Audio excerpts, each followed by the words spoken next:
All right, this part of the lesson plan is the assessment checklist or the assessment rubric.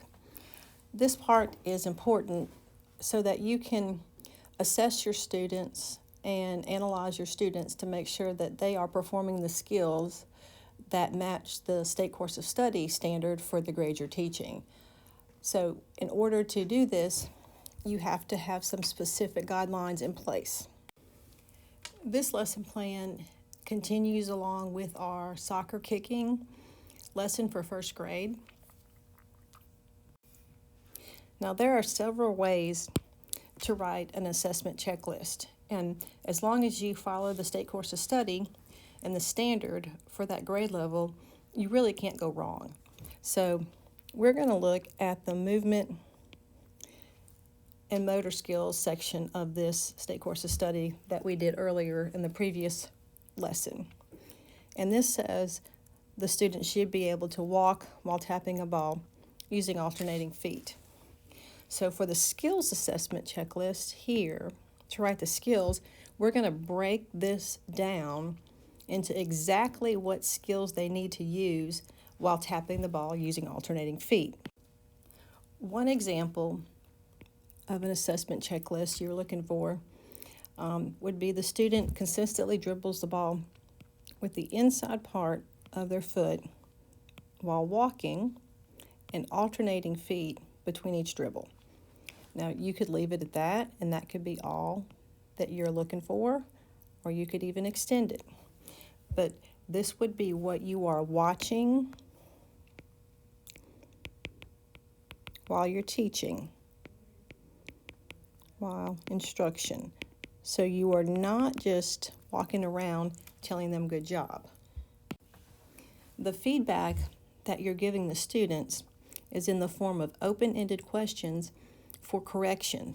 So for instance, if they are dribbling the ball here, but they're using their toe, instead of telling them to dribble with the inside of their foot, you would give them feedback and say, stop the ball a second. Now let's talk about what the instructions were. Which part of the foot were you supposed to be kicking it with or tapping it with? And they would say the inside part of your foot if they were listening. So this is what you are absolutely looking for in order to assess if your students are meeting the criteria based on the grade level standards, and if you can proceed to the next modification or the next progression of this unit. So if they are able to perform at this level, you would write their name here, and it would be a check mark at this level. Now, all of these, just remember that this assessment checklist is a skills checklist, which is psychomotor only. Okay? As we progress into 400 block and especially into internship, we will talk more about the cognitive and the affective assessments. But for right now, what we're going to focus on are the psychomotor skills. Now, while assessing the same student, if the student hits this category and can tap the ball with their feet, but is inconsistent with showing the force, which remember is in our state course of study under motor skills, then you would give him, instead of this, a 1, you would give him a 2 on this rubric. This is more of a combination of a 4-scale rubric with skill checklist. So this is one way to write up your skills checklist. This is very detailed, very consistent with state course of study. All right, here is another example of how you can set up an assessment checklist rubric.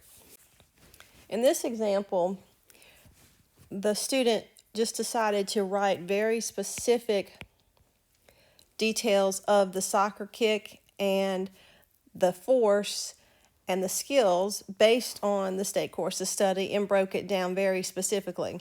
So the student will be able to dribble a soccer ball with alternating feet while demonstrating control of the body. Okay, that's pretty much the state course of study written there. So is the student able to do that, you're going to write the student's name, student whatever, yes, yes, no.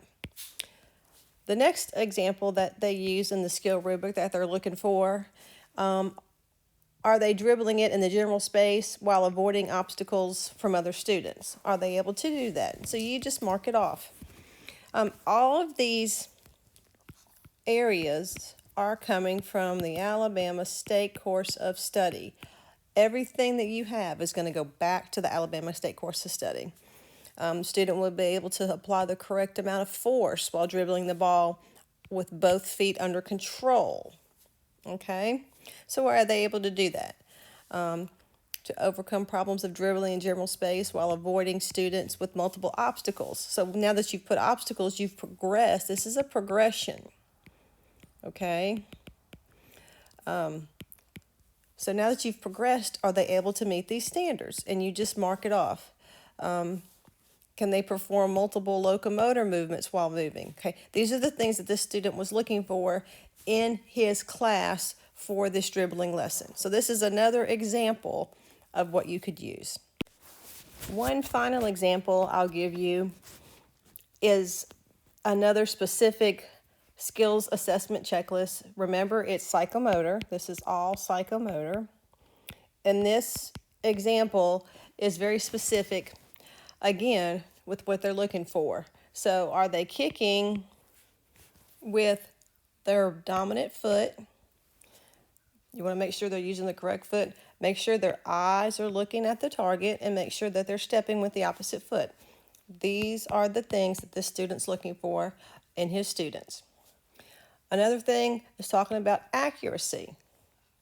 This one has broken it down into the skill, the accuracy, the release, and the force. So you can break it down this way, write the student's name, and check to see if they're doing this.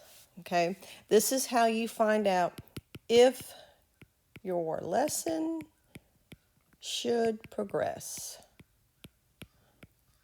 Okay, based on the assessment. And these are 3 examples of how to write a PE lesson plan assessment, psychomotor checklist, and/or rubric.